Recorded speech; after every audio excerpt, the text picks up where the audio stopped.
mas fez conosco o Senhor. Exultemos de alegria.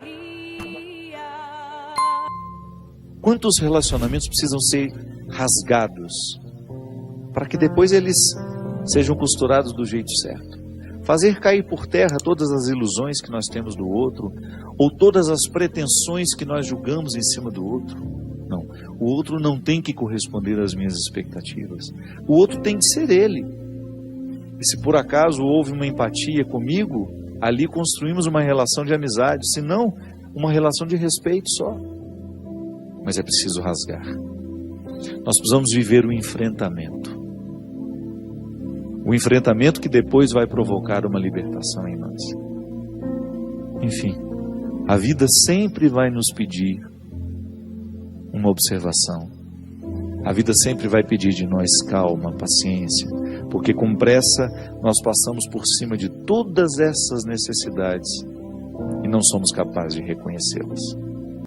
Tudo tem seu tempo, há um momento oportuno para cada coisa debaixo do céu. Tempo de nascer, tempo de morrer, tempo de plantar, tempo de arrancar o que foi plantado, tempo de matar, tempo de curar, tempo de destruir, tempo de construir, tempo de chorar, tempo de rir, de lamentar, de dançar, tempo de espalhar pedras e tempo de as ajuntar. Tempo de abraçar e tempo de afastar-se dos abraços. Tempo de procurar, tempo de perder. Tempo de guardar, tempo de jogar fora. Tempo de rasgar e tempo de costurar. Tempo de calar e tempo de falar. Tempo do amor, tempo do ódio, tempo da guerra, tempo da paz. Muitas vezes nós matamos a nossa vida, ou matamos a oportunidade de viver bem, porque nós não somos capazes de fazer a leitura correta do que o tempo está nos pedindo. Porque é assim mesmo.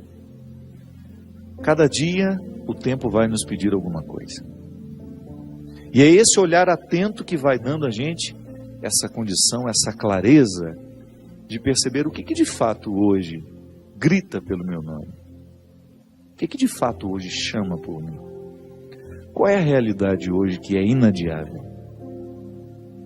Minha gente, às vezes nós somos tão negligentes na percepção disso, que às vezes nós desperdiçamos um mês, um ano, 10, 20, colocando o nosso empenho numa realidade que nem era para aquele momento. E é por isso que é tão interessante a gente desenvolver a habilidade de dizer não e de dizer sim. Porque essa é uma habilidade que só a maturidade nos traz. Que às vezes, porque somos imaturos, nós não sabemos nem dizer não. Não sabemos olhar as urgências do tempo. Então a gente vive para agradar o outro. Não. Antes de agradar o outro, você precisa perceber o que a vida está pedindo de você. Porque nem sempre aquilo que você pode fazer para agradar o outro, está em consonância com aquilo que a vida está pedindo de você. Mesmo que para a gente crescer, nós temos que ter coragem de cortar muitas coisas. A Sagrada Escritura diz: tempo de matar, tempo de fazer nascer. Tudo depende da percepção aguçada que nós precisamos ter para olhar o momento presente e descobrir o que de fato merece o nosso empenho. Quantas vezes eu na minha vida me empenhei no lugar errado, na questão errada, e depois não tem como ser feliz. Não tem como eu descobrir um contentamento sabendo que o meu empenho não foi onde deveria ter me empenhado. Não há possibilidade de eu me sentir realizado, de sentir-me bem com as minhas escolhas, porque o que vai fazer com que eu me sinta bem é olhar para o contexto das minhas escolhas e ficar confortável com aquilo que foi escolhido. É interessante porque, às vezes, a nossa maneira de viver nos priva até mesmo dessa percepção. Nós estamos muito estranhos a nós.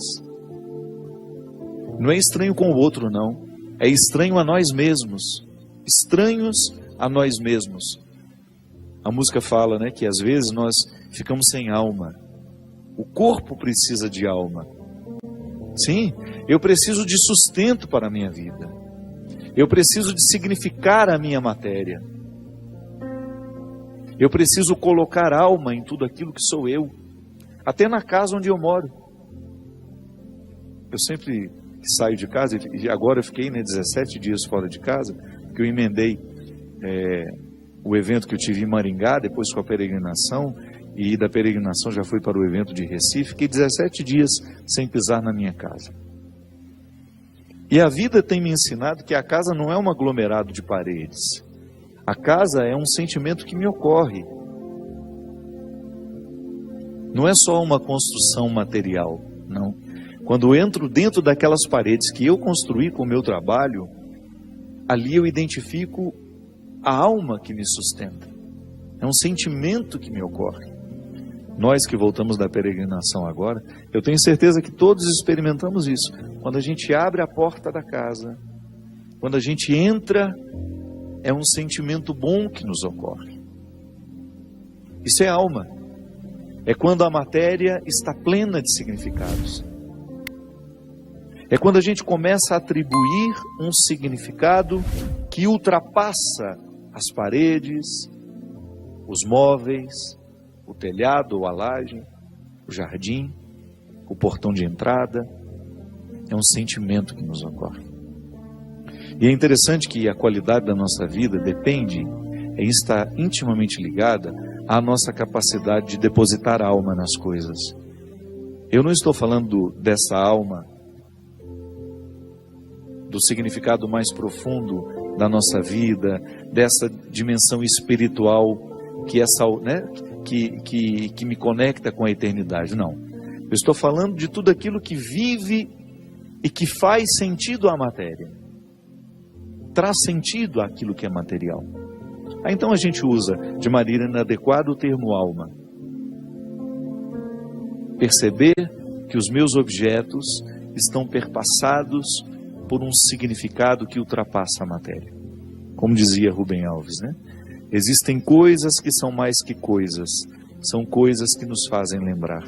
Isso é, virar um sacramental. Da mesma maneira como eu trago uma lembrancinha da viagem, aquilo é para mim apenas um sacramental de alguma coisa que foi boa, que foi vivida, que foi experimentada, que me fez bem. Mas agora, na minha oportunidade de colocar alma neste corpo, nessa oportunidade única que eu tenho de viver diariamente bem a minha vida e assim inflar ar em tudo isso, da mesma maneira como eu percebo essa outra alma das coisas, da minha casa quando chego, de um sentimento que me ocorre, o viver bem, me trazendo a consciência de que hoje, quando eu observo as urgências da minha vida e me empenho nessas urgências, eu estou colocando alma no meu corpo. Ah, padre, essa visão separatista não combina com a teologia cristã. Eu sei, isso é só didática. Essa separação é apenas didática. Funciona tudo junto, corpo e alma estão, embora sejam realidades distintas, funcionam juntas. É unidade. Nós proclamamos a unidade de tudo isso. Agora, quando eu percebo, quando eu identifico que eu não estou fazendo, que eu não estou me empenhando para viver bem, eu estou sim fragilizando os recursos da minha alma, que são justamente para me ajudar a viver bem a própria vida do corpo. Trabalham em conjunto, minha gente. E nós muitas vezes negligenciamos a observância do tempo, como na escritura que diz. O escritor sagrado fala justamente isso. Tempo de chorar e tempo de rir. Há momentos que a própria vida te mostra a necessidade de chorar, de jogar para fora os seus excessos, de não ter medo da tristeza, de permitir que essa tristeza cave dentro de nós as suas riquezas, e que nos ajude a encontrar a pedra preciosa que só o sofrimento poderia nos levar a conhecer. Depois vem o riso. O riso não nasce por acaso. A gente já cantava aquela música também, né? Ando devagar porque já tive pressa e trago esse sorriso porque já chorei demais. O sorriso é o resultado da lágrima bem chorada. O sorriso é o resultado final de um processo de luta que nós estabelecemos, de observar dia a dia qual é o empenho que aquele dia me pede, o que hoje eu preciso fazer para ter o direito do sorriso amanhã. E é bom, você sabe por quê? Porque à medida que nós estamos passando o perrengue, sabendo que ele será construtivo, já nascem pequenos sorrisos ao longo desse processo. Quando a gente fala de um sorriso final, é apenas a metáfora de um processo bem feito, bem vivido. Tempo de abraçar, tempo de se afastar. Quanto sofrimento, né? Em perceber o distanciamento como necessário ao crescimento do outro. É aquele filho que vai embora para estudar. Não dá para reter filhos. Por isso que é tempo de abraçar, é tempo de cuidar, é tempo de estar junto. E vai chegar o momento em que esse afastamento será necessário para o próprio curso da vida. Depois volta. Mas num primeiro momento a gente precisa do distanciamento. É a urgência do dia. Chegou a época, é preciso estudar. É preciso buscar um futuro fora daqui. Minha gente, quando nós observamos o movimento do tempo e as suas urgências, a gente entra dentro do contexto de uma sabedoria irrenunciável à nossa realização humana. Tempo de rasgar, tempo de costurar. Se a gente não tem coragem, muitas vezes, de rasgar algumas realidades,